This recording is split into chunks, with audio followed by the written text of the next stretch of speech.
জুলকারনাইনের ঘটনা বলেছেন। অনেক বড় বাদশা ছিলেন, পৃথিবীতে 4 জন বাদশা গোটা বিশ্ব শাসন করেছেন, 2 জন কাফির 2 জন মুমিন। কাফির একজন হচ্ছে নমরুদ, যিনি ইব্রাহিম আলাইহিস সালামকে আগুনে ফেলেছিলেন, আরেকজন হচ্ছে বখতে নাসার, যাকে ইংরেজিতে বলে নেবুচারনেজার দ্য সেকেন্ড, দ্বিতীয় নেবুচারনেজার। তারা কোনো নির্দিষ্ট এরিয়ার বাউন্ডারির বাদশা না, গোটা বিশ্বের বাদশা ছিলেন। এই 2 জন কাফির। আর 2 জন বাদশা ছিলেন গোটা বিশ্বকে শাসন করেছেন, তারা ছিলেন মুমিন। একজন হচ্ছে সুলাইমান আলাইহিস সালাম, আল্লাহর নবী, আরেকজন হচ্ছে জুলকারনাইন, গোটা বিশ্ব শাসন করেছেন, প্রাচ্য থেকে পাশ্চাত্য সব জায়গায় তিনি গিয়েছেন, ইসলামের বাণী প্রচার করেছেন, জালিমদেরকে শায়েস্তা করেছেন। তো এরকম দিক বিদিক তিনি জয় করতেছিলেন। অনেকে জুলকারনাইনকে আলেকজান্ডার দ্য গ্রেটের সাথে গুলিয়ে ফেলে না।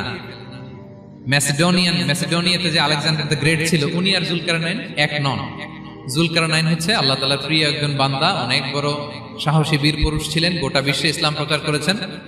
করতে করতে করতে করতে অনেক বড় ঘটনা, আমি সব শেষের ঘটনাটা বলি। উনি জর্জিয়া, বর্তমান যে জর্জিয়ার তিবলিসি এরিয়া, এখানে এসে একটা এলাকার সন্ধান পেলেন, যারা ওনাকে এসে বলল যে এখানে একটা জঙ্গলি গ্রুপ আছে যাদের নাম ইয়াজুজ মাজুজ, তারা এসে আমাদের উপর হামলা করে। হে জুলকারনাইন, আমরা আপনাকে ট্যাক্স কালেক্ট করে দিচ্ছি, আপনি তাদের মাঝে আর আমাদের মাঝে একটা প্রাচীর তৈরি করে দেন। আপনারা ইয়াজুজ মাজুজের নাম শুনেছেন না? ইংরেজিতে বলে গগ ম্যাগগ। নূহ আলাইহিস সালামের 4 সন্তান ছিল, হাম, সাম, ইয়াফাস, কানাআন। এই ইয়াফাসের বংশধর হচ্ছে ইয়াজুজ মাজুজ, জঙ্গলি, হাজার হাজার শুধু বংশ বিস্তার করে। তারা এসে লোকালয়ে মানুষের উপর আক্রমণ করে, তাদের গবাদি পশু এগুলো ছিনিয়ে নেয়, ফলমূল খেয়ে ফেলে। তো জুলকারনাইন বাদশার কাছে যখন বিচার দেওয়া হলো, উনি বললেন ঠিক আছে, তোমাদের ট্যাক্স দেয়া লাগবে না, তোমরা শারীরিক পরিশ্রম করে আমাকে সাহায্য করো। তো উনি বর্তমানে হচ্ছে এক পাশে কৃষ্ণ সাগর, ব্ল্যাক সি, আরেকদিকে কাস্পিয়ান হ্রদ বা কাস্পিয়ান সাগর, এর মাঝখানে 1200 কিলোমিটার লম্বা মাউন্টেন রেঞ্জ, পাহাড়ি এরিয়া, আপনারা গুগলে দেখবেন। এইখানে 2 পাহাড়ের মাঝখানে ফাঁকা জায়গায় তিনি বড় বড় লোহার পাত প্রথিত করলেন, গেড়ে দিলেন। এরপরে তামা, সীসা গালিয়ে বিশাল একটা ওয়াল তৈরি করলেন। এটা জুলকারনাইন উনার বানানো ওয়াল বা ড্যাম, প্রাচীর। এখন আর ইয়াজুজ মাজুজ আসতে পারে না, ওরা আর আসতে পারে না। ওরা প্রতিদিন এটা ভাঙার চেষ্টা করে, কিন্তু ভাঙতে ভাঙতে আরেকটু ভাঙলেই ভেঙে যাবে। ওরা বলে আগামীকাল ভেঙে ফেলবে, ইনশাল্লাহ বলতে ভুলে যায়। এজন্য এরপরের দিন এসে দেখে আবার এটা আগের মতো হয়ে আসছে। কিয়ামতের আগ দিয়ে ওদের মধ্যে এই ইনশাআল্লাহর প্রেরণা আসবে। তাদের একজন বলে উঠবে, আগামীকাল ইনশাআল্লাহ আমরা এটা ভেঙে খান খান করে দেব, ঠিকই ভেঙে ফেলবে। তখন তারা ভেঙে চুরে কুটি কুটি ইয়াজুজ মাজুজের দল এসে হামলে পড়বে। সামনে পড়বে তাবারিয়া সাগর, একদল এসে তাবারিয়া সাগর এমন ভাবে খাবে, এই দল যাওয়ার পরে আরেক দল এসে এখানে যে সাগরে যে পানি ছিল এটা কল্পনাই করতে পারবে না। তারা পৃথিবীতে ফিতনা ফাসাদ করবে। ঈসা আলাইহিস সালাম তখন আসবেন, দোয়া করবে আল্লাহ তাআলার কাছে মুমিনরা, একটা মহামারী দিবে আল্লাহ তাআলা ইয়াজুজ মাজুজের মধ্যে, ওরা মরে যাবে সব। এরপর বিশাল এক পাখি এসে তাদেরকে আল্লাহর মর্জি মাফিক এমন এক জায়গায় ফেলে আসবে, কেউ জানবে না। তো তারা যে পচে গলে মাটির সাথে মিশেছিল, এই গলিত লাশ থেকে মাটি খুব উর্বর হয়ে যাবে। এরপর আল্লাহ তাআলা পৃথিবীর মধ্যে বারাকা দিবেন, কিছু রোপণ করলে তাড়াতাড়ি ফুলে ফেপে বড় বড় ফলমূল হচ্ছে। তো এটা কিয়ামতের আলামতের অন্য কোনো আলোচনায় হয়তো আমরা বলবো। তো জুলকারনাইন তিনি বিশাল এখানে প্রাচীর তৈরি করে দিয়েছিলেন, এবং প্রাচীর তৈরি করে দিয়ে তাদেরকে বলেছিলেন যে যতদিন আল্লাহ তাআলা চাইবেন এটা থাকবে, এবং যেদিন আল্লাহ তাআলার আদেশ আসবে এটা ভেঙে খান খান হয়ে যাবে। তার মানে দেখেন, এত পাওয়ারফুল, এত শক্তিশালী, এত ক্ষমতাধর হওয়ার পরেও তিনি তার ক্ষমতাকে কার দিকে ফিরিয়ে দিয়েছেন? যে নও-মুসলিম সাহাবারা, তাদেরকে আল্লাহ তাআলা সান্ত্বনা দিচ্ছিলেন যে ফ্রাস্ট্রেটেড হওয়ার কিছু নেই। ওয়ালা তাহিনু ওয়ালা তাহজানু ওয়া আনতুমুল আ'লাউনা ইন কুনতুম মুমিনিন। হতাশ হবে না, চিন্তিত হবে না, বিজয় তোমাদেরই হবে যদি তোমরা মুমিন হও, যদি তোমরা বিশ্বাসী হও, তোমাদের ঈমানের দাবিতে যদি তোমরা সত্যবাদী হও। এই সূরাটা নাজিলের একটা প্রেক্ষাপট আছে। মক্কার কুরাইশরা কোনোভাবেই যখন রাসূল সাল্লাল্লাহু আলাইহি ওয়াসাল্লামকে দমাতে পারছিল না, তখন তারা প্ল্যান করলো যে আমরা মদিনাতে যে মদিনার ইহুদিদের কাছ থেকে কিছু জেনে আসি। কারণ মক্কাবাসীদের নবী, রাসূল, ওহী, আখিরাত এগুলোর ব্যাপারে কোনো ধারণা ছিল না। তো ফলে তারা কুরাইশরা নজর ইবনে হারিস এবং উকবা ইবনে আবি মুঈত এই 2 জনকে পাঠালো, তোমরা মদিনায় যাও, মদিনায় ইহুদিরা থাকে, ইহুদিদের কাছে তাওরাত নাজিল হয়েছিল, they have idea regarding prophets and আখিরাত, আখিরাত কি, নবী কি, এগুলোর আইডিয়া তাদের আছে। তো তাদের দুইজনকে পাঠালো যে তোমরা যে তাদের জিজ্ঞেস করো যে আমাদের জ্ঞাতি ভাইদের মধ্যে থেকে একজন তো নবী দাবি করে, সে কি আসলে নবী কিনা আমরা কিভাবে বুঝবো? তো যেই চিন্তা সেই কাজ, তারা গেল মদিনাতে, মক্কা থেকে মদিনায়, যে খুলে বললো যে আমাদেরই এক ছেলে, আমাদেরই এক লোক বয়স 40 হওয়ার পর থেকে বলে আমি নবী, আমার কাছে ওহী আসে, আল্লাহ আমার কাছে বাণী পাঠায়, আর তিনি আমাকে বাণী বাহক করে পাঠিয়েছেন তোমাদের কাছে। এটা আসলে সত্য কিনা আমরা একটু কনফিউশনে আছি। তো ইহুদিরা বলল তোমরা যে তাকে 3টি প্রশ্ন করবে, যদি উত্তর দিতে পারে বুঝবে সত্য নবী। 1 নম্বরে জিজ্ঞেস করবে যে মুহাম্মদ বলো তো আসহাবে কাহাফ কারা? আসহাবে কাহাফ সম্পর্কে তোমরা কি জানো? যে সূরাটার নাম সূরাতুল কাহাফ। কাহাফ মানে হচ্ছে কেইভ, গুহা, মানে গুহাবাসী 7 জন যুবক এই গুহার ভিতরে আশ্রয় নিয়েছিল ঈমান বাঁচানোর জন্য। মুহাম্মদ তুমি যদি সত্য নবী হও বলো এই ঘটনাটা কি। 2 নম্বরে তাকে জিজ্ঞেস করবে জুলকারনাইন বাদশা সম্পর্কে কি জানে, সে কিছু জানে কিনা।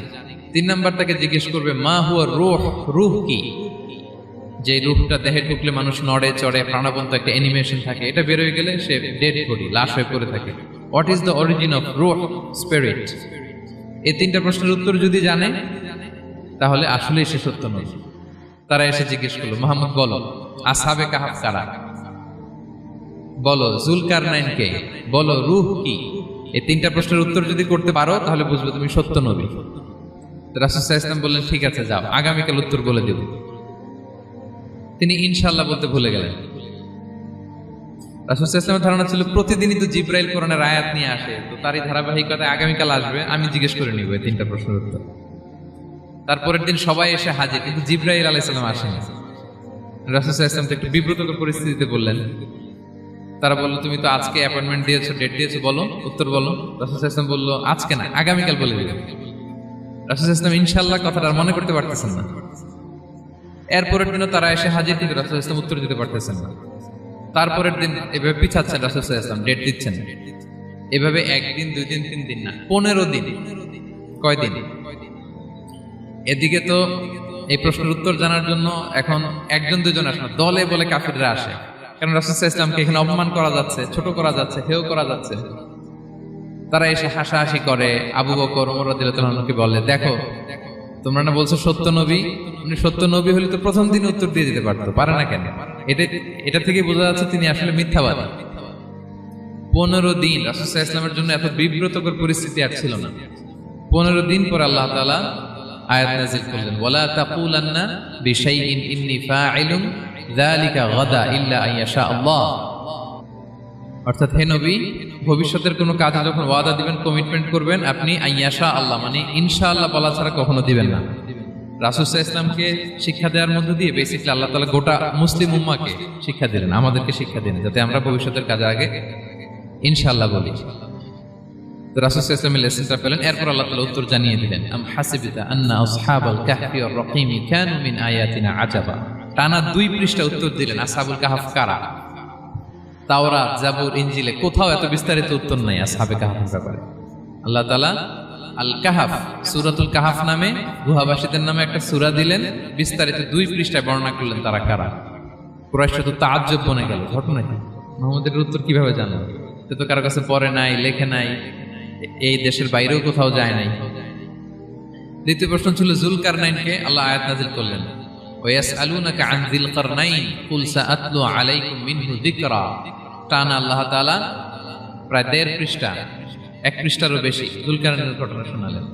আর রূহের কথা শোনালেন সূরা আল ইসরাতে ওয়াসআলুনাকা আনির রূহ কুলির রূহু মিন আমরি রাব্বি ওয়া মা উতীতুম মিনাল ইলমি ইল্লা কালিলা। রূহ এটা আল্লাহর স্পেশাল একটা অর্ডার, আল্লাহর আদেশে এটা ঢুকে আল্লাহর আদেশে বের হয়। এটা কেউ ছুতে পারে না, ধরতে পারে না, দেখতে পারে না, এটা আল্লাহর পক্ষ থেকে একটা মিরাকেল। 3টা প্রশ্নের উত্তর যখন আল্লাহ তাআলা দিয়ে দিলেন, রাসূল সাল্লাল্লাহু আলাইহি ওয়াসাল্লাম তাদেরকে সাবলীল ভাষায় শুনিয়ে দিলেন। তারা অবাক হয়ে গেল।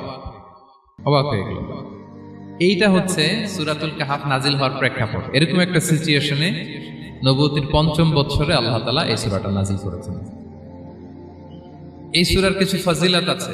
রাসূল সাল্লাল্লাহু আলাইহি ওয়াসাল্লাম জুমার দিনে এই সূরাটা আমাদেরকে তেলাওয়াত করতে বলেছেন। আপনারা তেলাওয়াত করেন তো সূরা কাহাফ? যদি জেনে না থাকেন আজকে থেকে করবেন।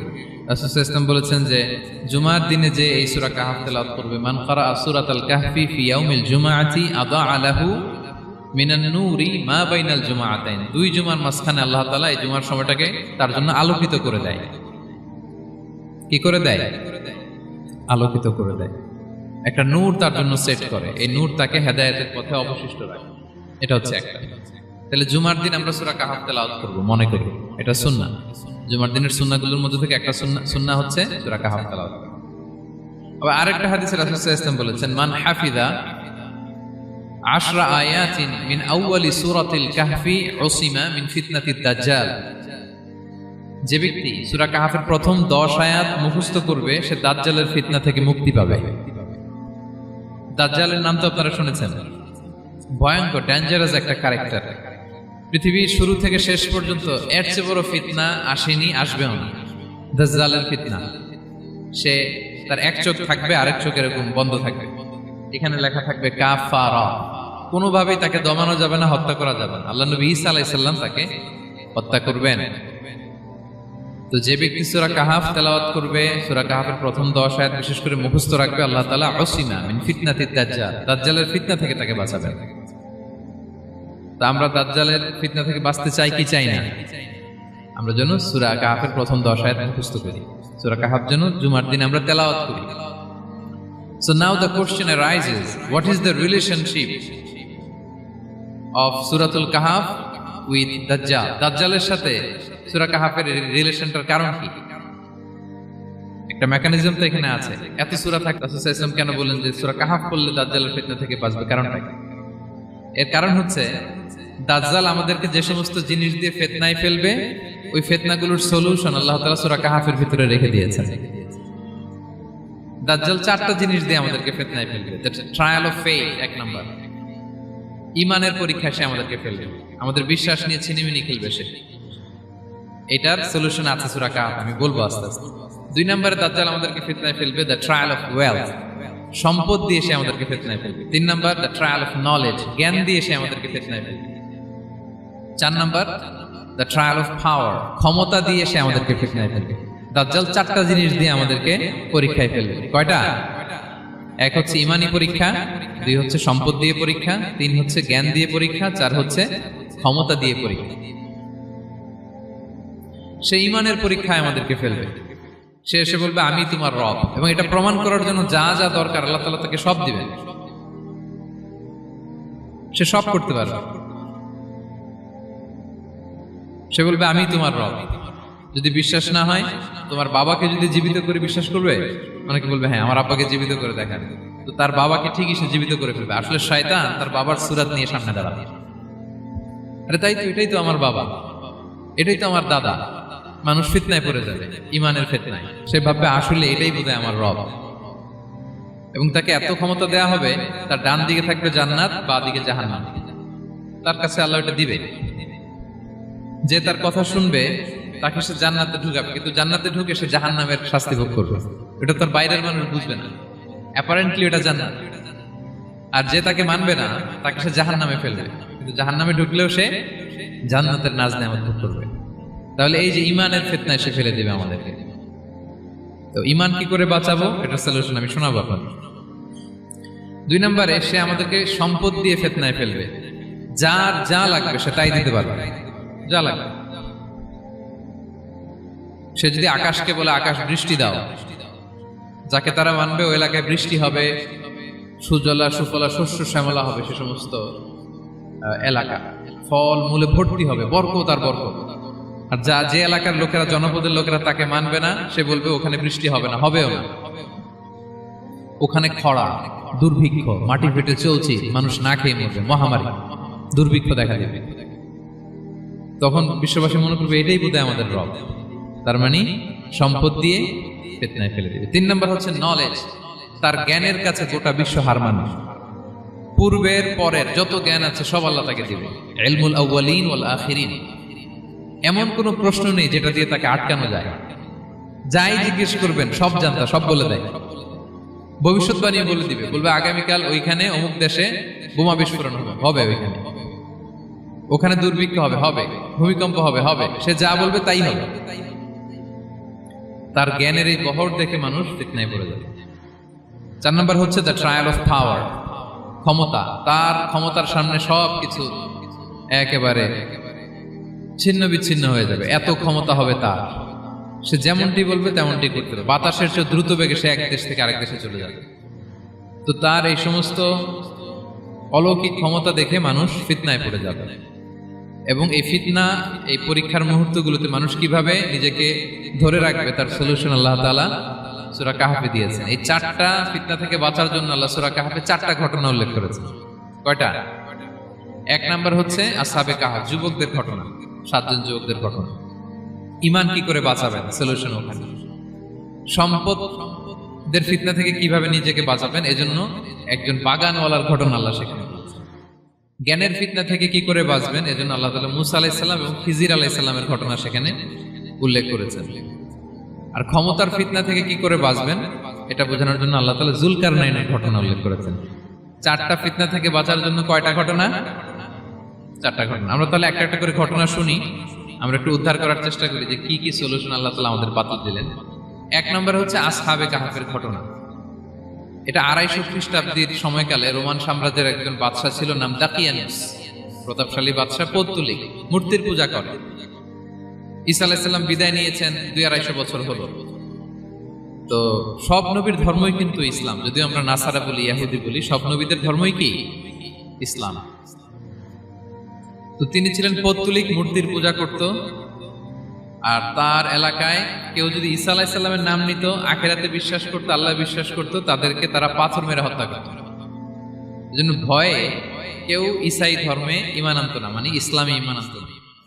এই রাজার ভয়ে সবাই মূর্তির পূজা করত। কিন্তু 7 জন যুবক ছিল, তারা স্রোতে গা ভাসিয়ে দেয়নি, স্রোতের বিপরীতে তারা ঈমান নিয়ে দাঁড়িয়েছে। তারা ঈসা আলাইহিস সালামের রেখে যাওয়া সত্য ধর্মের উপর ঈমান এনেছিল, আখিরাতে তারা বিশ্বাস করত। তো এই 7 জন যুবকের কথা ছড়াতে ছড়াতে রাজা দাকিয়ানুসের কাছে চলে যায়। উনি তো রেগে মেগে আগে ডেকে পাঠালো 7 জনকে। তাদেরকে জিজ্ঞেস করলো, তোমরা কাকে মানো? বলতেছে, এক আল্লাহকে মানি। সাহসী, খুবই সাহসী। বলতেছে, তুমি কি জানো তোমরা কার সামনে কথা বলতেছো? আমি তো তোমাদেরকে মৃত্যুদণ্ড দিতে পারি। তারা বলে, দেন, কিন্তু আমরা সব বিসর্জন দিলেও ঈমান বিসর্জন দিতে পারবো না। সুবহানাল্লাহ। তিনি বললেন, তোমরা যুবক মানুষ, রক্ত গরম, আবেগে কথা বলতেছো, 3 দিন সময় দিলাম, যাও, ঈসার নাম ভুলে যাও, আখিরাত ভুলে যাও, আল্লাহর নাম ভুলে যাও। 3 দিন পরে তোমাদেরকে আবার ইন্টারভিউ নেব। ওই দিন যদি একই কথা বলো, পাথর মেরে 7 জনকে দুনিয়া থেকে উড়িয়ে দিবে। তারা চলে গেল। এবার 7 বন্ধু মিলে পরামর্শ করতে লাগলো, কি করতে পারি আমরা, এই গুণে ধরা সমাজকে আমরা কিভাবে বাঁচাবো, এই পৌত্তলিকতার ছোবল থেকে এই ইফসিস নগরীকে বাঁচাবো কি করে। নগরীটার নাম ছিল ইফসিস নগরী। বর্তমানে এটা তুরস্কের ইজমির শহরে অবস্থিত। এখনো জায়গাটা প্রত্নতাত্ত্বিকদের ইয়েতে এটা সংরক্ষিত, এখনো টুরিস্টরা যায়। তো তারা বলল, আমরা ঈমান বিসর্জন দিব না, যদি আমরা ওদের কথা মেনে নিই, আমরা তো মুশরিক হয়ে গেলাম। চলো আমরা এক কাজ করি, আমরা এলাকা ছেড়ে দিই। এই 7 যুবক আল্লাহর উপর ভরসা করে তারা বাড়ি ঘর, আত্মীয় স্বজন সব ছেড়ে দিয়ে, লোকালয় ছেড়ে দূরে একটা পাহাড়ের ভেতরে আশ্রয় নিল। পাহাড়ের ভেতরে একটা গুহা ছিল। এই গুহা কি আরবিতে বলে আল কাহাফ। কি বলে? এই সূরার নাম কি? সূরাতুল কাহাফ। তো তাদের সাথে সাথে একটা কুকুরও যাচ্ছিল। তারা বারবার তাড়িয়ে দেওয়ার চেষ্টা করতেছিল কুকুরটাকে, যাতে না যায়, কিন্তু কুকুর শুধু কান্না করে তার সাথে যাওয়ার জন্য ঘেউ ঘেউ করতেছিল। এই কুকুরটাকেও সাথে নিল। ভালো মানুষদের সাথে থাকলে কি হয় দেখেন, এই কুকুরের কথা, যেহেতু 7 জন ইমানদারের সাথে একটা কুকুর ছিল, এই কুকুরের কথা আল্লাহ সূরাতুল কাহাফে উল্লেখ করে দিয়েছে। ওয়া কালবুহুম বাসিতুন যিরাআইহি বিল ওয়াসি। তো তারা ভিতরে গেল, যে প্রচন্ড ক্লান্ত, তারা ঘুমিয়ে পড়ল। কি করলো? এই এক ঘুমে আল্লাহ 309 বছর কাটাই দিলেন। কয়শো 9 বছর? 9 বছর ঘুম, সব ঘুম, প্রচন্ড ঘুম, ঘুম যেন আর কাটে না। 309 বছর পরে এরা জাগল। এখন খুব ক্ষুধা, ঘুমে আর মোর ভাঙতেছে। আর একজন জিজ্ঞেস করতেছে, কি লম্বা সময় ঘুম দিলাম কোথায় আমরা? একজন বলতেছে, হ্যাঁ, মনে সারাদিনই ঘুমাইছি আমরা। আরেকজন বলতেছে, না না, সারাদিন না, দিনের কিছু অংশ হয়তো ঘুমাইছি। আসলে কয় বছর ঘুমাইছে? 309 বছর। তো এদিকে সভ্যতার তো চেঞ্জ। এখানে ওই দাকিয়ানুস মরে, এর ছেলে মরে, এর নাতি মরে, পুতি মরে, এখন ষষ্ঠ নম্বর রাজা আসছে, প্রজন্মের পর প্রজন্ম তো শেষ, 309 বছরে কমপক্ষে 4-5টা জেনারেশন চেঞ্জ হবে। তো জেনারেশন চেঞ্জ হয়ে, এলাকা চেঞ্জ হয়ে, তারা যে স্বপ্ন দেখেছিল এই ইফসিস নগরীতে কালিমার পতাকা উঠবে, তাদের স্বপ্ন আল্লাহ বাস্তবায়ন করেছেন। 309 বছরের ব্যবধানে এই এলাকার সবাই মুসলিম হয়ে গেছে। আল্লাহ চাইছিলেন ওদেরকে দেখাবে এটা, ওদের স্বপ্নটা যে বাস্তবায়ন হয়েছে এটা দেখাবে। ঘুম থেকে উঠছে, একজনকে তারা বললো যে লুকায় লুকায় চাদর মুড়ি দিয়ে কিছু রুটি নিয়ে আসো বাজার থেকে, যাতে তোমাকে না চিনে। চাদর মুড়ি দিয়ে যাও। কিছু পয়সা ছিল, মুদ্রা দিয়ে দিছে। তো সে যে যখন দোকানদারের কাছ থেকে রুটি নিয়েছে আর মুদ্রা দিছে, দোকানদার বলে এই মুদ্রা কোথা থেকে আসলো? 309 বছর আগে মালয়েশিয়াতে রিঙ্গিট ছিল কিনা জানি না, যেভাবে ওরা ট্রানজাকশন করতে পারে যেটা ছিল, ওইটা যদি এখন কেউ দেয়, রাজধানী বিলাসে খাবার পাওয়া যাবে? হ্যাঁ। তো রুটিওয়ালা বলে তুমি বর্তমান সময়ের মুদ্রা দাও, এটা দিচ্ছ কেন? বলতেছে এটা তো বর্তমান সময়ের মুদ্রা। বলতেছে এই যে মুদ্রার মধ্যে দেখো কোন সালের সিল দেওয়া, এটা তো শত শত বছর আগে। বলতেছে কি বলে শত বছর আগে? আমি তো আজকে সকালেই বাজার করলাম, ওই বাজার করে যে টাকাগুলো ছিল ওইটাই তো পকেটে। বলতেছে বলে কি? নিশ্চয়ই তুমি গুপ্তধনের সন্ধান পেয়েছো, হিডেন ট্রেজার। বলো, মানে তার সাথে এদের কথাবার্তা কিছু মিলতেছে না। পরে তাকে ধরে ওই সময়কার রাজার কাছে নিয়ে গেছে। ওই রাজা আবার মুসলিম, সবাই মুসলিম তখন।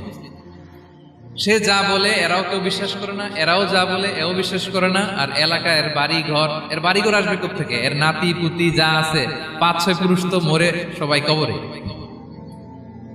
তখন তার কথা শুনে সবাই অবাক।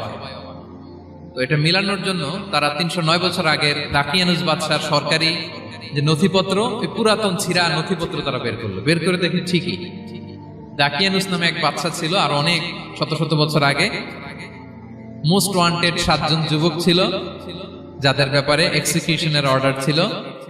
এখন দেখে তারা অবাক। লম্বা ঘটনা আমি শর্ট করে বলতেছি। পরে সবাই মিলে তাকে সহ ওই গুহায় গেল। গুহায় যাওয়ার পরে সে বাকিদেরকে ডাকতে গুহার ভিতরে ঢুকলো। আল্লাহ তাআলা 7 জনকে ওইখানে মৃত্যু দিয়ে দিলেন। চিরকালের জন্য এই 7 জন ঘুমায় পড়লো। আর এলাকাবাসী রাজা সহ এখানে তারা একটা মসজিদ নির্মাণ করলো। This is the story of আসহাবে কাহাফ।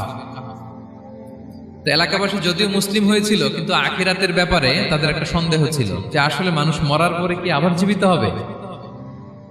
মৃত্যুবরণ করার পরে আবার মানুষ জীবিত হবে? তাদের মনের মধ্যে একটা সন্দেহ ছিল যে আসলে মারা গেলে মানুষ আবার উঠতে পারে। তাদের এই সন্দেহ দূর করার জন্য আল্লাহ তাআলা এই 7 জনকে 309 বছর ঘুম পাড়িয়ে আবার জীবিত করলেন। সুবহানাল্লাহ বিহামদিহি। তাহলে ঈমান কিভাবে বাঁচাতে হয়, এটার প্রেরণা আমরা এই 7 যুবকের কাছ থেকে পাই। এখানে যেটা আমরা শিখি প্রিয় ভাইরা, 1 নম্বর লেসন হচ্ছে আমাদের গুড কোম্পানি লাগবে, রাইটাস পিপল, মানে আমাদের সার্কেলটা ভালো হইতে হবে। তাদের 7 জনের সার্কেলটা খুব ভালো ছিল, ফলে তারা বিপথে যায় নাই এবং তারা এমন শক্ত সিদ্ধান্ত নিয়েছে যে আল্লাহ তাআলা সেটাতে বরকত দিয়েছেন, গোটা সমাজকে আল্লাহ তাআলা চেঞ্জ করে দিয়েছেন।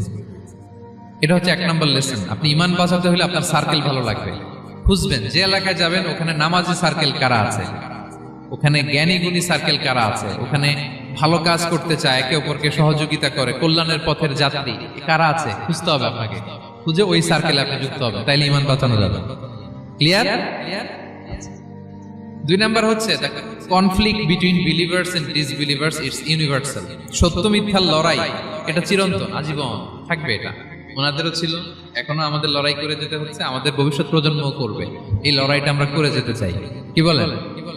হ্যাঁ, থামা যাবে না? আমরা থামতে আসি নাই, আমরা এই লড়াইটা করে যাব। আমরা সত্যের কথা বলেই যাব ইনশাআল্লাহ। বলেন। 3 নাম্বার হচ্ছে যে লেসনটা আমরা পাই, অনেকগুলো লেসন, আমি খুব প্রেসাইজলি বলতেছি। যুবকরা চাইলে একটা সমাজকে পাল্টে দিতে পারে। এই পৃথিবীতে যত বড় বড় বিপ্লব হয়েছে এগুলো যুবকরা এনেছে। তারা হচ্ছে সভ্যতা করার কারিগর। আসহাবে কাহাফ আমাদের এই সময়ের নওজওয়ানদের জন্য প্রেরণা। তারা আমাদের জন্য প্রেরণার বাতিঘর। তারা যেমনি ঈমানকে রক্ষা করেছে, আমাদের যুবকরা চাইলেও তাদের ঈমানি চেতনাতে স্পিরিট দিয়ে সমাজটাকে পাল্টে দিতে পারে। কি বলেন? এখানে বেশিরভাগই তো যুবক। হ্যাঁ, গুড সার্কেলে থাকবেন তো আপনারা? সত্যের পক্ষে সবাই থাকবেন তো? আল্লাহ তাআলা কবুল করুন।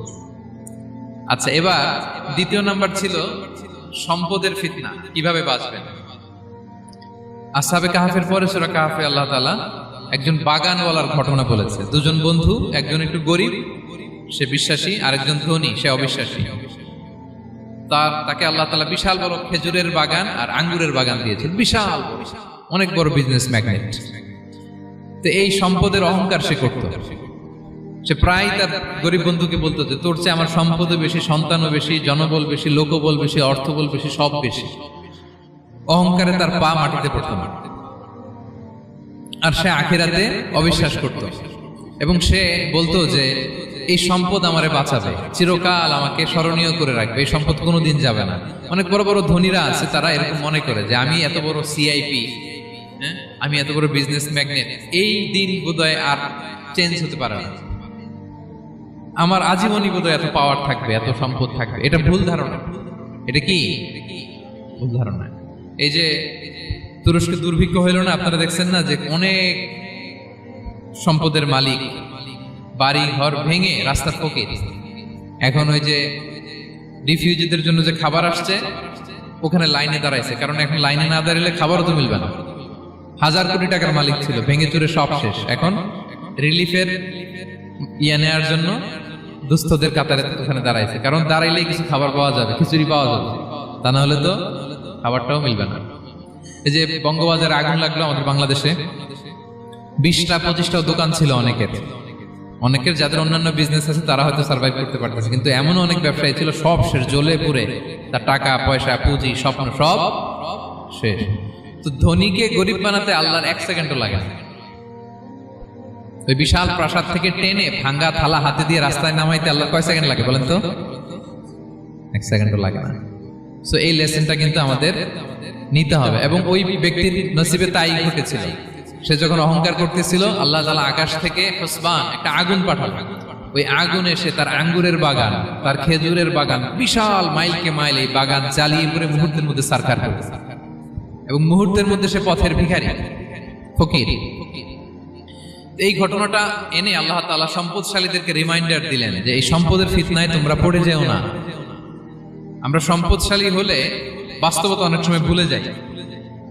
সূরাতুল হুমাজাতে আল্লাহ তাআলা বলেন ইয়াহসাবু আন্না মালাহু আখলাদা। সম্পদশালীরা মনে করে এই সম্পদ আমাকে চিরকাল বাঁচিয়ে রাখবে, চিরকাল বোধহয় এই সম্পদ আমার হাতে থাকবে। না, এটা হাতের ময়লা, আজ আছে কাল নাই, যে কোনো সময় চলে যেতে পারে। এটা হচ্ছে ম্যাটেরিয়ালিস্টিক আউটলুক, বস্তুবাদী চিন্তা থেকে এই আমাদের ধনী ভাইদের এই সমস্যাটা হয়। ভোগবাদী চিন্তার প্রভাব আর কি। সম্পদ যখন হাতে থাকে ধরাকে সরাজ্ঞান করে, মনে করে যে সবই আমার কন্ট্রোলে। না, আপনারে ওই গরিবের কাতারে আনতে, ওই রিলিফের সম্পদ নেয়ার জন্য ওই লাইনে দাঁড় করাইতে আল্লাহর 1 সেকেন্ডও লাগে না। এটা খেয়াল রাখতে হবে। আমরা যখন প্রাইভেট কারে চড়ি, মাঝে মাঝে অনেকে এসে হাত পাতে, এদেরকে ছোট করা যাবে না। গল্পটা আল্লাহ ভিন্ন করতে আল্লাহর 1 সেকেন্ডও লাগে না। ওইদিকে আমি দাঁড়ায় হাত পাততাম আর উনি প্রাইভেট কারে বসে থাকতো। আল্লাহ চাইলে এরকম করতে পারতেন না? পারতেন। তো এখান থেকে আমাদের জন্য শিক্ষা হচ্ছে সম্পদ এটা ক্ষণস্থায়ী, আজ আছে কাল নাই। এটা ক্ষণস্থায়ী, এটাকে এভারলাস্টিং মনে করা যাবে না। এভারলাস্টিং হচ্ছে আখিরাত।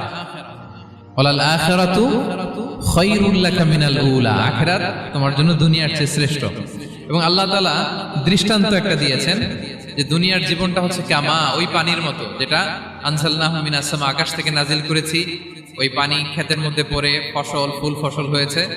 এরপরে যখন ফসল কাটা হয়, ওই ক্ষেত খামার এগুলো তৃণলতা হয়ে যায়, ভুসির মতো হয়ে যায়। তখন বাতাসের ঝাপটায় একবার এদিকে যায়, একবার ওদিকে যায়। অনেক লম্বা উপমা, আমি সংক্ষেপে বললাম। তো শেষ আউটপুটটা হচ্ছে এটা, সম্পদ এটা মুহূর্তেই চলে যেতে পারে। সম্পদ উপার্জন জায়েজ আছে, মুসলিমরা সম্পদ উপার্জন করতে পারবে, কোনো অসুবিধা নাই। আপনি যদি ধনী হন এটা ভালো, ফলে আপনি যাকাত দিতে পারবেন, অসহায় দুস্থদের সহায়তা করতে পারবেন, কন্ট্রিবিউট করতে পারবেন। আপনি সম্পদ হাতের মুঠোয় নেবেন, কন্ট্রোল করবেন, কিন্তু এই দিকে স্থান দিবেন না। দ্যাটস ইট, তাহলেই হবে। আমরা সম্পদ কি করতে পারবো? উপার্জন করতে পারবো, কিন্তু হৃদয়ে স্থান দিতে পারবো না। হৃদয়ে স্থান থাকবে আখিরাতের। এই মাইন্ডসেট যদি আপনি গড়ে তোলেন, তাহলে সম্পদের ফিতনা আপনি কখনো পড়বেন না। এই পয়েন্টটা কি ক্লিয়ার সবার? ক্লিয়ার। 3 নাম্বার ফিতনা ছিল কিসের ফিতনা দেখি কে বলতে পারে? প্রথমটা হচ্ছে বিশ্বাস বা ঈমানের ফিতনা, 2 নাম্বার হচ্ছে সম্পদের ফিতনা, 3 নাম্বার জ্ঞানের ফিতনা। জ্ঞানেরও কিন্তু ইলমেরও একটা গরম আছে। যার ইলম আছে তার মধ্যে এই সমস্যাটা কাজ করে। সেটার জন্য আল্লাহ তাআলা মুসা আলাইহিস সালাম, খিজির আলাইহিস সালামের ঘটনা বলেন। আমি খুব সংক্ষেপে বলবো, সময় কম। মুসা আলাইহিস সালাম হচ্ছে বনি ইসরায়েলের নবী, আর খিজির আলাইহিস সালাম কেউ বলেছেন নবী, কেউ বলেছেন আল্লাহর ওলি। আসলে আরবিতে ওনার নাম খদির, আমরা বাংলায় বলি খিজির। খদির মানে সবুজ। উনি যে কোনো জায়গায় বসলে ওখানে মরা গাছ লতা পাতা এগুলো সবুজ হয়ে যেত, অনুর্বর এলাকার উপর দিয়ে হেঁটে গেলে ওটা উর্বর হয়ে যেত। তো মুসা আলাইহিস সালাম একবার ওয়াজ করতেছেন এইভাবে বনি ইসরায়েলের সামনে, খুতবা দিচ্ছেন। হঠাৎ এক লোক দাঁড়ায় বলে, ইয়া নবী আল্লাহ, মান আ'লামু ফিল আরদ, বর্তমান পৃথিবীতে সবচেয়ে জ্ঞানী কে? মুসা আলাইহিস সালাম বললেন, ফাকালা আনা, আমি। কি বললেন? উনি আসলে ভুল কিছু বলেন নাই, কারণ প্রত্যেক জামানার নবীকেই আল্লাহ তাআলা সবচেয়ে বেশি জ্ঞান দিয়ে পাঠান, কারণ তার কাছে ওহীর জ্ঞান আসে, অদৃশ্যের খবর আসে, ইলমুল গায়ব আসে। কিন্তু এই উত্তরটা আল্লাহ তাআলার পছন্দ হয় না। আল্লাহ তাআলা চাচ্ছিলেন মুসা যদি বলতো আল্লাহ তাআলাই জানে কি জ্ঞানী বা আল্লাহই সবচেয়ে জ্ঞানী, এরকম হলে ভালো হতো। কিন্তু মুসা আলাইহিস সালাম কি বলছে? আমি। এখন প্রশ্ন করলো সবচেয়ে বড় জ্ঞানী কে? উনি কি বললেন? আমি। এই যে আমি এটাতে ঝামেলা আছে। আমি বড়, আমি জানি, আমি সব, দিস ইজ প্রবলেমেটিক। আল্লাহ এটা পছন্দ করলেন না। আল্লাহ তাআলা মুসা আলাইহিস সালামকে বললেন, মুসা তুমি যে বলছো তুমি জ্ঞানী, না তুমি জ্ঞানী না, তোমার চেয়ে বড় জ্ঞানী আছে। মুসা আলাইহিস সালাম বলে, তাই নাকি? আমার চেয়ে বড় জ্ঞানী কে?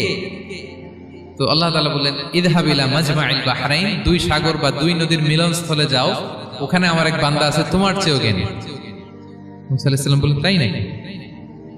তো আল্লাহ, আমি কিভাবে চিনি উনি কোথায় থাকে, কিভাবে বুঝবো? আল্লাহ বললেন, একটা বড় মাছ নাও, এটাকে ফ্রাই করো, এটাকে ফ্রাই করে একটা ঝুড়ির ভেতরে নাও, যেখানে এই মাছটা সাগরে ঢুকে যাবে ওখানে আমার বান্দাকে পাবে। তো উনি ওনার সহযোগী ইউশা ইবনে নুনকে নিয়ে হাঁটতে লাগলেন।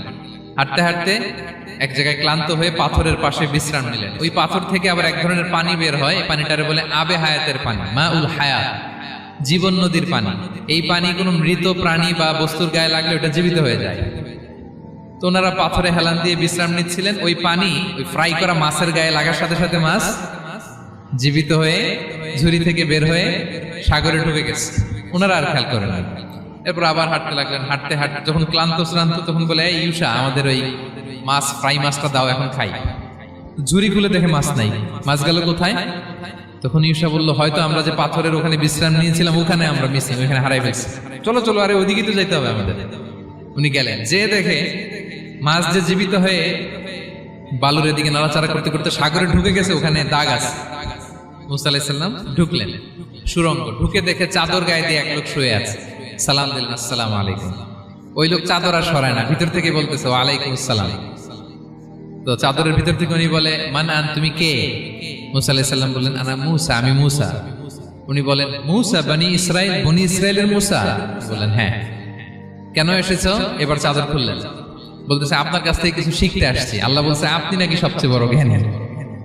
আমি ভুল করে বলে ফেলছিলাম আমি। আল্লাহ বলছেন যে আপনি নাকি জ্ঞানী। বলতেছে, না, তুমি আমার জ্ঞান নিতে পারবা না, ওই ধৈর্য শক্তি তোমার নাই।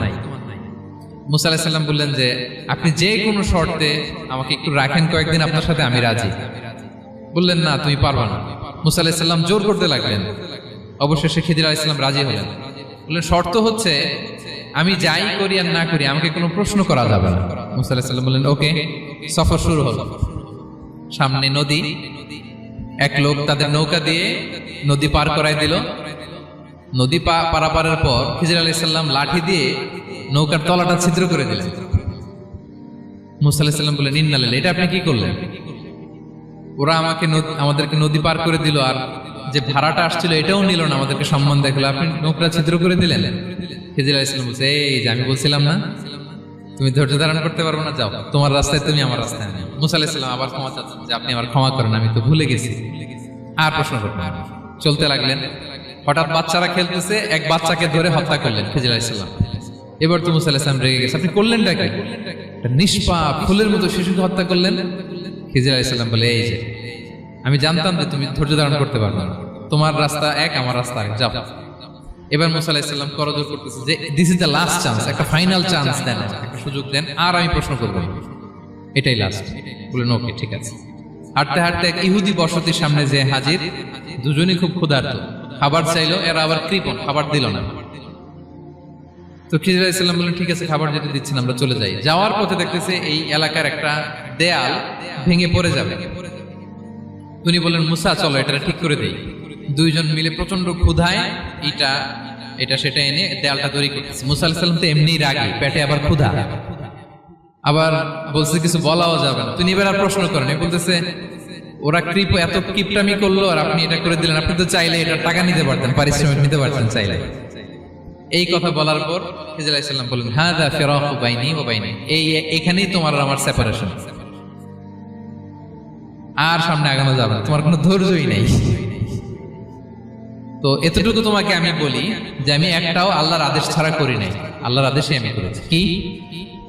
এক নম্বর হচ্ছে ওই যে আমাদের ভাড়া নিতে চাইলো না, আমাদেরকে পার করে দিল, নৌকাটা ছিদ্র করেছি কারণ এই এলাকায় একজন জালিম বাদশা আছে, সে নৌকা পেলেই গরিব মাঝিদের নৌকা সিজ করে নিয়ে যায়। তো এটাকে যখন তলায় ছিদ্র করে দিছি, এই রাজার লোকেরা এসে দেখবে যে এটা তলা ছিদ্র, পানি ঢুকতেছে, এটা নিবে না, ওরা পরে সামহাও এটা রিপেয়ার করে চালাইতে পারবে। মুসা আলাইহিস সালাম বলে, সুবহানাল্লাহ, তাই তো, এটা তো আমি বুঝতে পারি নাই। আর ওই ছোট শিশুটাকে হত্যা করছি, ও অনেক বড় জালিম হবে এলাকা, তার ফিতনায় এলাকাবাসী তটস্থ থাকবে, সে তার মা বাবাকেও জাহান্নামে নেবে। এজন্য আল্লাহ তাআলা আদেশ দিয়েছেন আমাকে, আল্লাহর আদেশে আমি তাকে হত্যা করেছি। মুসা আলাইহিস সালাম বললেন, তাই তো, এটা তো অনেক ভালো কাজ করছেন। তাইলে তো বলতেছে, তাহলে ওইটা বলে, খাবারও দিল না, এত কৃপণ, এদের দেয়াল কেন ঠিক করতে গেলেন আপনি? তখন তিনি বললেন যে আসলে এটা একটা ইয়াতিমদের ঘর ছিল, দুইটা ইয়াতিম শিশু, তাদের বাবা মা খুব ভালো ছিল, আর এই দেয়ালের নিচে আছে গুপ্তধন, এই দেয়ালটা পড়ে যাবে, এই গুপ্তধন তারা ছোট মানুষ নিতে পারবে না, এলাকাবাসী তাদেরকে বঞ্চিত করে নিয়ে যাবে। আমি দেয়াল গড়ে দিলাম যাতে করে তারা যখন প্রাপ্তবয়স্ক হয় নিজেদের সম্পদ নিজেরা বুঝে নিতে পারে। সুবহানাল্লাহ বিহামদিহি। মুসা আলাইহিস সালাম বলে, তাই তো, এগুলো তো আমি বুঝতে পারি নাই। তো এই ছিল খুব সংক্ষিপ্ত পরিসরে মুসা আলাইহিস সালাম খিজির আলাইহিস সালামের ঘটনা। তো রাসূল সাল্লাল্লাহু আলাইহি ওয়াসাল্লাম বুখারীতে একটা চমৎকার কথা বলেছেন, তিনি বলেছিলেন, ওয়াদিদনা আন্না মুসা সাবার হাত্তা ইউকাসসা আলাইনা মিন আমরিহি।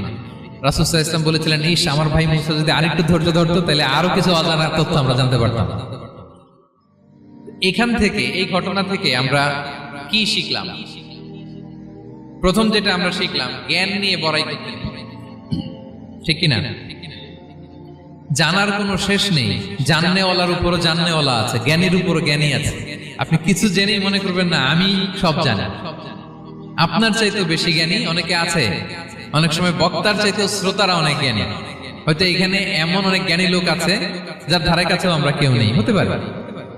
সো আমি সব জানি, এটা ভুল, এটা শয়তান বলে। এটা কে বলে? শয়তান বলে। আবু নাওয়াস একটা কবিতা লিখেছেন, ওয়াকুল লিমান ইয়াদঈ ফিল ইলমি ফালসাফাতান হাবাসতা শাইআন ওয়া গাবাত আনকা আশিয়াউ। কেউ যদি বলে আমি সব জানি, তুমি তাকে বৃদ্ধাঙ্গুলি দেখিয়ে বলো আপনি কিছুই জানেন না, আপনি অল্প কিছু জেনেছেন, জানার এখনো অনেক বাকি। তাহলে মুসা আলাইহিস সালামের এই ঘটনা জিজ্ঞেস করা হলো, কে জ্ঞানী? উনি বললেন, আমি জ্ঞানী। এরকম কি আমরা কখনো বলবো? না।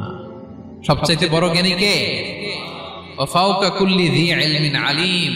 সবচাইতে বড় জ্ঞানী আল্লাহ তাআলা। সো জ্ঞান নিয়ে আমরা অহংকার করব না। দুই নম্বর যে শিক্ষাটা আমরা পাই, ওই যে নৌকা দিয়ে পারাপার হচ্ছিল, তখন একটা চড়ুই পাখি এসে সাগরের মধ্যে মুখ দিয়েছিল। তো খিজির আলাইহিস সালাম বললেন, মুসা, তুমি কি চড়ুই পাখিটা দেখতে পাচ্ছ? হ্যাঁ, দেখতে পাচ্ছি। চড়ুই পাখিটা যে সাগরে মুখ দিলে দেখতে পাচ্ছ? হ্যাঁ, দেখতে পাচ্ছি। তখন খিজির আলাইহিস সালাম বললেন, চড়ুই পাখিটা সাগরে মুখ দিয়ে পানি খাওয়ার পরে চড়ুই পাখির ঠোঁটে বা চঞ্চুতে যতটুকু পানি লেগে আছে, এই পানিটা হচ্ছে তোমার, আমার এবং মহাবিশ্বের আমাদের সকলের জ্ঞান। আর এই মহাসাগরের সকল পানি হচ্ছে আল্লাহ তাআলার জ্ঞান। আল্লাহ তাআলা বলেছেন, ওমা উতিতু মিনাল ইলমি ইল্লা কালিলা। আমি তোমাদেরকে একেবারে অল্প জ্ঞান দিয়েছি, একেবারে অল্প। এই রহস্যে ঘেরা এই মহাবিশ্বের অনেক কিছুই আমাদের অজানা। প্রিয় ভাইরা, আমরা অনেক কিছু জানি না, আমাদের এই লিমিটেড নলেজে এগুলো ধরে না, তারপর আমরা জ্ঞানের বড়াই করি। আপনারা উপমাটা বুঝতে পারছেন? একটা নৌকা থেকে চড়ুই পাখি ঠোঁট দিয়ে পানি খাচ্ছে, পানি খাওয়ার পরে স্বভাবতই চড়ুই পাখির ঠোঁটে একটু পানি তো লাগবে। খিজির বললেন যে এই পানিটা হচ্ছে তোমার, আমার, পৃথিবীর সবার জ্ঞান, আর এই সাগরের বাকি পানিগুলো কার জ্ঞান? এবার বুঝতে পারছেন আল্লাহ তাআলার জ্ঞানের পরিধি। আমরা জ্ঞান নিয়ে যেন কখনো কি না করি, বড়াই না করি। জ্ঞান দুই ধরনের, একটা বাহ্যিক জ্ঞান, একটা অন্তর্নিহিত জ্ঞান। External knowledge, internal knowledge. আমরা যখন কোরআন হাদিস পড়ি আমাদের বাহ্যিক জ্ঞান অর্জন হয়। কোরআন হাদিস পড়লেই আপনি জ্ঞানী হয়ে যান। এটা কোরআন হাদিস পড়তে হয়, এটা ডাইজেস্ট করতে হয়, এটার উপর আমল করতে হয়। এই জ্ঞান অর্জন শেষে এরপরে আল্লাহর প্রিয় বান্দাদেরকে আল্লাহ অন্তরে ইলমের নূর দেন, ইলহাম দেন। That is the knowledge, that is the pure knowledge. আপনি হাফেজে কোরআন হয়ে ভাবেন না আপনি সব জানেন, আপনি বুখারী মুখস্থ করে ভাবেন না সব জানেন। এই সব জ্ঞান অর্জন করার পরে এলেমের নূর হাসিল হয়, সেটা আল্লাহ সবারে দেয় না। সো এই অন্তর্নিহিত জ্ঞান, দূরদৃষ্টি, farsightedness, that is the pure knowledge. এটার জন্য বছরের পর বছর, যুগের পর যুগ সাধনা করতে হয়। সেটার জন্য এই জ্ঞান অর্জনের জন্য তিনটা জিনিস করতে হয় এলেমের নূর অর্জনের জন্য। কয়টা? এক হচ্ছে বিনয়, দুই হচ্ছে সফর, তিন হচ্ছে সবর। আবার বলি, এক হচ্ছে বিনয়, দুই হচ্ছে সফর, তিন হচ্ছে সবর। আল্লাহ তাআলা আল্লাহর নবীকে তাওরাত দেওয়ার পরেও আরো ট্রেনিং সেশন করাইছেন খিজির আলাইহিস সালামের কাছে, যে যাও ওনার কাছে গেলে তুমি ছোট হবা, নত হবা। জ্ঞান যদি আমি নিতে চাই আমাকে ছোট হইতে হবে। ধরেন একটা গ্লাস থেকে একটা খালি গ্লাসে পানি ঢালবো, তো যেটাতে নেওয়া হবে এটা উপরে থাকলে হবে? যে গ্লাসটার মধ্যে পানি আছে এটা উপরে থাকবে, ওইটা ব্ল্যাঙ্ক গ্লাসের মধ্যে পড়বে। আপনি নলেজ ইলম নিতে চাইলে আপনাকে নিচে থাকতে হবে, উনি উপরে থাকবেন।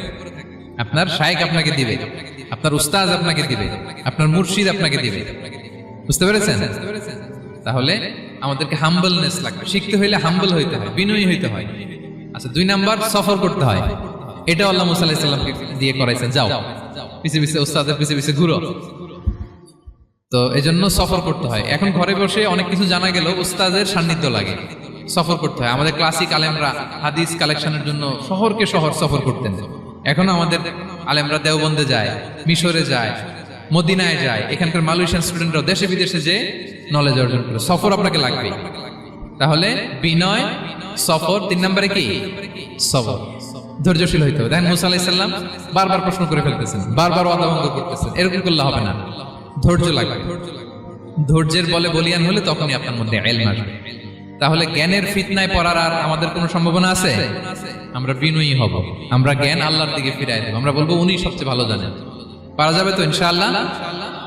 আচ্ছা, আমি একেবারে শেষ পর্যায়ে চলে আসছি, 2 মিনিটের মধ্যে শেষ করে দিচ্ছি। 3 নাম্বার ছিল কিসের ফিতনা? 4 নাম্বার ক্ষমতার ফিতনা। এই ফিতনা থেকে বাঁচার জন্য সর্বশেষ আল্লাহ তাআলা যুলকারনাইনের ঘটনা বলেছেন। অনেক বড় বাদশা ছিলেন, পৃথিবীতে 4 জন বাদশা গোটা বিশ্ব শাসন করেছেন। 2 জন কাফির, 2 জন মুমিন। কাফির একজন হচ্ছে নমরুদ, যিনি ইব্রাহিম আলাইহিস সালামকে আগুনে ফেলেছিলেন। আরেকজন হচ্ছে বখতে নাসার, যাকে ইংরেজিতে বলে নেবুচারনেজার দ্য সেকেন্ড, দ্বিতীয় নেবুচারনেজার। তারা কোনো নির্দিষ্ট এরিয়ার বাউন্ডারির বাদশা না, গোটা বিশ্বের বাদশা ছিলেন। এই 2 জন কাফির। আর 2 জন বাদশা ছিলেন গোটা বিশ্বকে শাসন করেছেন, তারা ছিলেন মুমিন। একজন হচ্ছে সুলাইমান আলাইহিস সালাম, আল্লাহর নবী। আরেকজন হচ্ছে যুলকারনাইন, গোটা বিশ্ব শাসন করেছেন, প্রাচ্য থেকে পাশ্চাত্য সব জায়গায় তিনি গিয়েছেন, ইসলামের বাণী প্রচার করেছেন, জালিমদেরকে শায়েস্তা করেছেন। তো এরকম দিক বিদিক তিনি জয় করতেছিলেন। অনেকে যুলকারনাইনকে আলেকজান্ডার দ্য গ্রেটের সাথে গুলিয়ে ফেলে না। ম্যাসিডোনিয়াতে যে আলেকজান্ডার দ্য গ্রেট ছিল, উনি আর যুলকারনাইন এক নন। যুলকারনাইন হচ্ছে আল্লাহ তাআলার প্রিয় একজন বান্দা, অনেক বড় সাহসী বীর পুরুষ ছিলেন, গোটা বিশ্বে ইসলাম প্রচার করেছেন। করতে করতে করতে করতে অনেক বড় ঘটনা, আমি সব শেষের ঘটনাটা বলি। উনি জর্জিয়া, বর্তমান যে জর্জিয়ার তিবলিসি এরিয়া, এখানে এসে একটা এলাকার সন্ধান পেলেন, যারা ওনাকে এসে বলল যে এখানে একটা জঙ্গলি গ্রুপ আছে যাদের নাম ইয়াজুজ মাজুজ, তারা এসে আমাদের উপর হামলা করে। হে যুলকারনাইন, আমরা আপনাকে ট্যাক্স কালেক্ট করে দিচ্ছি, আপনি তাদের মাঝে আর আমাদের মাঝে একটা প্রাচীর তৈরি করে দেন। আপনারা ইয়াজুজ মাজুজের নাম শুনেছেন না? ইংরেজিতে বলে গগ ম্যাগগ। নূহ আলাইহিস সালামের 4 সন্তান ছিল, হাম, সাম, ইয়াফাস, কানাআন। এই ইয়াফাসের বংশধর হচ্ছে ইয়াজুজ মাজুজ, জঙ্গলি, হাজার হাজার শুধু বংশ বিস্তার করে। তারা এসে লোকালয়ে মানুষের উপর আক্রমণ করে, তাদের গবাদি পশু এগুলো ছিনিয়ে নেয়, ফলমূল খেয়ে ফেলে। তো যুলকারনাইন বাদশার কাছে যখন বিচার দেওয়া হলো, উনি বললেন ঠিক আছে, তোমাদের ট্যাক্স দেয়া লাগবে না, তোমরা শারীরিক পরিশ্রম করে আমাকে সাহায্য করো। তো উনি বর্তমানে হচ্ছে এক পাশে কৃষ্ণ সাগর, ব্ল্যাক সি, আরেকদিকে কাস্পিয়ান হ্রদ বা কাস্পিয়ান সাগর, এর মাঝখানে 1200 কিলোমিটার লম্বা মাউন্টেন রেঞ্জ, পাহাড়ি এরিয়া। আপনারা গুগলে দেখবেন। এইখানে 2 পাহাড়ের মাঝখানে ফাঁকা জায়গায় তিনি বড় বড় লোহার পাত প্রথিত করলেন, গেড়ে দিলেন। এরপরে তামা, সীসা গালিয়ে বিশাল একটা ওয়াল তৈরি করলেন। এটা যুলকারনাইন উনার বানানো ওয়াল বা ড্যাম, প্রাচীর। এখন আর ইয়াজুজ মাজুজ আসতে পারে, ওরা আর আসতে পারে না। ওরা প্রতিদিন এটা ভাঙার চেষ্টা করে, কিন্তু ভাঙতে ভাঙতে আরেকটু ভাঙলেই ভেঙে যাবে, ওরা বলে আগামীকাল ভেঙে ফেলবে, ইনশাল্লাহ বলতে ভুলে যায়। এজন্য এরপরের দিন এসে দেখে আবার এটা আগের মতো হয়ে আসছে। কিয়ামতের আগ দিয়ে ওদের মধ্যে এই ইনশাআল্লাহর প্রেরণা আসবে। তাদের একজন বলে উঠবে আগামীকাল ইনশাআল্লাহ আমরা এটা ভেঙে খান খান করে দেবো, ঠিকই ভেঙে ফেলবে। তখন তারা ভেঙে চুরে কুটি কুটি ইয়াজুজ মাজুজের দল এসে হামলে পড়বে। সামনে পড়বে তাবারিয়া সাগর, এক দল এসে তাবারিয়া সাগর এমন ভাবে খাবে, এই দল যাওয়ার পরে আরেক দল এসে এখানে যে সাগরে যে পানি ছিল এটা কল্পনাই করতে পারবে না। তারা পৃথিবীতে ফিতনা ফাসাদ করবে। ঈসা আলাইহিস সালাম তখন আসবেন, দোয়া করবে আল্লাহ তাআলার কাছে মুমিনরা, একটা মহামারী দিবে আল্লাহ তাআলা ইয়াজুজ মাজুজের মধ্যে, ওরা মরে যাবে সব। এরপর বিশাল এক পাখি এসে তাদেরকে আল্লাহর মর্জি মাফিক এমন এক জায়গায় ফেলে আসবে, কেউ জানবে না। তো তারা যে পচে গলে মাটির সাথে মিশেছিল, এই গলিত লাশ থেকে মাটি খুব উর্বর হয়ে যাবে। এরপর আল্লাহ তাআলা পৃথিবীর মধ্যে বারাকা দিবেন, কিছু রোপণ করলে তাড়াতাড়ি ফুলে ফেপে বড় বড় ফলমূল হচ্ছে। তো এটা কিয়ামতের আলামতের অন্য কোনো আলোচনায় হয়তো আমরা বলবো। তো জুলকারনাইন তিনি বিশাল এখানে প্রাচীর তৈরি করে দিয়েছিলেন, এবং প্রাচীর তৈরি করে দিয়ে তাদেরকে বলেছিলেন যে যতদিন আল্লাহ তাআলা চাইবেন এটা থাকবে, এবং যেদিন আল্লাহ তাআলার আদেশ আসবে এটা ভেঙে খান খান হয়ে যাবে। তার মানে দেখেন এত পাওয়ারফুল, এত শক্তিশালী, এত ক্ষমতাধর হওয়ার পরেও তিনি তার ক্ষমতাকে কার দিকে ফিরিয়ে দিয়েছেন, যে আল্লাহ যতদিন চাইবে এই প্রাচীর টিকে থাকবে, যেদিনই আল্লাহ তাআলার আদেশ আসবে এই প্রাচীর ভেঙে খান খান হয়ে যাবে। সো আমরা ক্ষমতার দেখা পেলে, চেয়ার একটা পেলে আমরা যেন জালিম হয়ে না উঠি, এটা হচ্ছে এখান থেকে শিক্ষা। আমরা যেন জুলুম না করি। উনি সম্পদের মালিক ছিলেন, ক্ষমতার মালিক ছিলেন, কিন্তু উনি যে আল্লাহর বান্দা এটা ভুলে যান নাই। আমরা যখন ক্ষমতাশীল হই, আমরা যখন প্রধানমন্ত্রী হই, আমরা যখন প্রেসিডেন্ট হই, আমরা যখন পাওয়ারফুল হই, আমাদের সবচেয়ে বড় পরিচয় যে আমরা আব্দুল্লাহ, আল্লাহর গোলাম, এটা আমরা ভুলে যাই। আমাদের আসল পরিচয় কি? আমরা আল্লাহর গোলাম। আমরা যে আল্লাহর গোলাম, এই চিন্তাটা, এই সেন্সটা যদি আমাদের মাথায় থাকে, তাহলে ক্ষমতা আমাদেরকে দাম্ভিক বানাতে পারে না, আর ওই ক্ষমতা আমাদেরকে ফিতনায়ও ফেলবে না। তাহলে সম্মানিত সুধী, দাজ্জাল কয়টা জিনিস দিয়ে আমাদেরকে ফিতনায় ফেলবে? চারটা। দ্য ট্রায়াল অফ ফেইথ, ইমানের পরীক্ষা; দ্য ট্রায়াল অফ ওয়েলথ, সম্পদ দিয়ে পরীক্ষা; দ্য ট্রায়াল অফ নলেজ, জ্ঞানের পরীক্ষা; দ্য ট্রায়াল অফ পাওয়ার, ক্ষমতার পরীক্ষা। আর ইমানের পরীক্ষায় উত্তরণের জন্য আল্লাহ তাআলা আমাদেরকে এই সূরায় আসহাবে কাহফের ঘটনা শুনিয়েছেন, যে 7 জন যুবক তারা তাদের ইমানকে হেফাজত করেছিল। সম্পদের ফিতনা থেকে বাঁচানোর জন্য আল্লাহ তাআলা আমাদেরকে এক বাগানওয়ালার কাহিনী জানিয়েছেন, যে সম্পদ পেয়ে তোমরা দাম্ভিক হয়ে যাও না, এটা আজ আছে কাল থাকবে না। জ্ঞানের পরীক্ষা থেকে আমাদের মুক্তির জন্য আল্লাহ তাআলা অনেক বড় করে আল্লাহ নবী মুসা আলাইহিস সালাম এবং খিজির আলাইহিস সালামের ঘটনা শুনিয়েছেন, আমাদের বুঝিয়েছেন যে আমাদেরকে বিনয়ী হতে হবে, জ্ঞানের জন্য সফর করতে হবে এবং সবর করতে হবে। সবশেষে আল্লাহ তাআলা ক্ষমতার ফিতনা থেকে বাঁচানোর জন্য ক্ষমতাধর, আমরা তো একটা দেশের মালিক হই এখন, অমুক দেশের প্রেসিডেন্ট, অমুক দেশের প্রধানমন্ত্রী, উনি গোটা বিশ্বের প্রতাপশালী রাজা ছিলেন জুলকারনাইন। তারপরেও উনি যে আব্দুল্লাহ, উনি যে আল্লাহর গোলাম, এটা তিনি ভুলে যাননি। তাহলে এইভাবে যদি আমরা এই ফিতনাগুলো থেকে বাঁচার চেষ্টা করি, তাহলে এই ফিতনা থেকে আমরা বেঁচে থাকতে পারবো। এবং দাজ্জাল যদি এই মুহূর্তেও আসে, সে আমাদেরকে বিভ্রান্ত করতে পারবে না। পারবে? পারবে না ইনশাআল্লাহ। ইনশাআল্লাহ বলেন।